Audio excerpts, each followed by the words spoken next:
Les gardiens à suivre lors de l'Euro Espoir. Ça y est, l'Euro Espoir a commencé et puisqu'on a des chances de remporter le trophée, on va bien évidemment le suivre en France.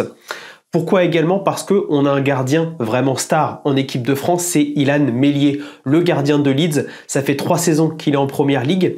Et son numéro 2, Lucas Chevalier, avec sa belle saison avec le LOSC.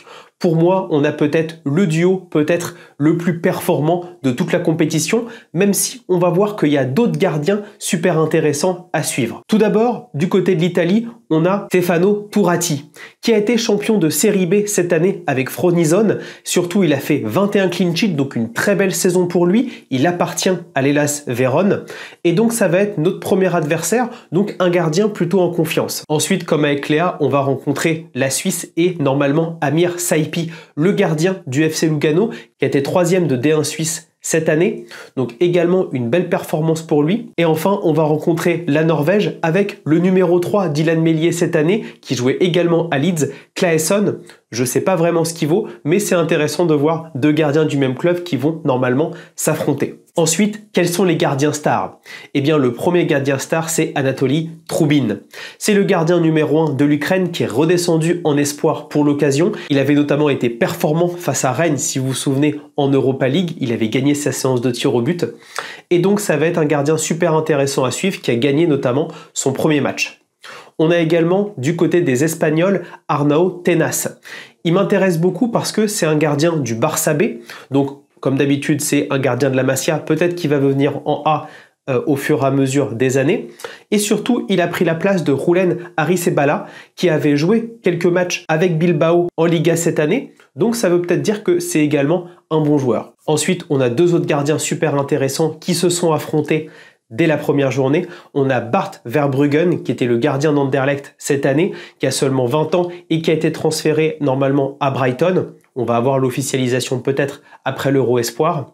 Et en face, on avait Martin van der Voort, le gardien de la Belgique. Il fait 1m96, il vient de Genk.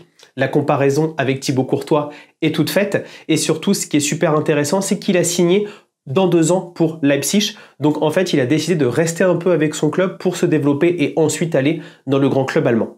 Après, on a également deux nations qui vont s'affronter, l'Allemagne et l'Angleterre. Et cette fois-ci, c'est un peu l'inconnu parce que c'est le propre des générations espoirs. On a pas mal de gardiens qui sont sélectionnés, mais qui n'ont pas trop joué au niveau A cette année, qui ont plutôt joué en U21. Donc, on a Noah Atuboulou, qui va être normalement le gardien de l'Allemagne. Mais il y a également d'autres gardiens qui peuvent jouer en Allemagne. Et du côté de l'Angleterre, normalement, ça va être Griffiths, de West Bromwich Albion, mais ça peut être également d'autres gardiens qui jouent à Manchester City B ou encore à Brighton U21. Donc on va voir ce qui va se passer pour ces deux nations et on a également un gardien des U21 de Liverpool, Jaros, qui va jouer normalement avec la République tchèque. Enfin, deux gardiens qui sont sur des championnats un peu plus mineurs, mais qui ont joué toute la saison. On a tout d'abord le Croate Kotarski, qui est le gardien du PAOK Salonique, qui a fini 4e de Grèce. Donc c'est vraiment une belle référence pour lui. On sait que les gardiens croates, ça a toujours été plutôt propre. Et en Grèce, ça forme plutôt pas mal des joueurs. Et également le gardien israélien Daniel Peretz, qui est le gardien du Maccabi Tel Aviv, qui a fini 2e en Israël. Et on sait que à Tel Aviv, il y a Eneyama qui y est passé, il y a Rajkovic qui y est passé, donc ça peut être une filiale également pour la Ligue 1. Ou encore Selton Bay, le gardien du Victoria Guimarães, qui va être normalement le gardien du Portugal. En bonus, avec la Géorgie, on attend Mamardashvili, mais il n'a pas joué le premier match, donc je ne sais pas s'il va vraiment jouer l'Euro Espoir, mais c'est le gardien de la Géorgie et qui est le gardien de Valence qui a fait une super saison. Et si on parle un petit peu des prospects, il est au niveau d'Illan Meslier et de Troubine, donc j'espère le voir notamment sur cet Euro Espoir avec la Géorgie qui a déjà gagné son premier match, donc peut-être la révélation du tournoi.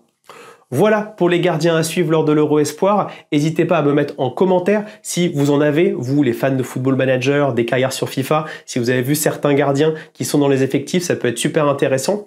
Et également, tout au long de la compétition, on va voir si ces gardiens vont réellement être performants.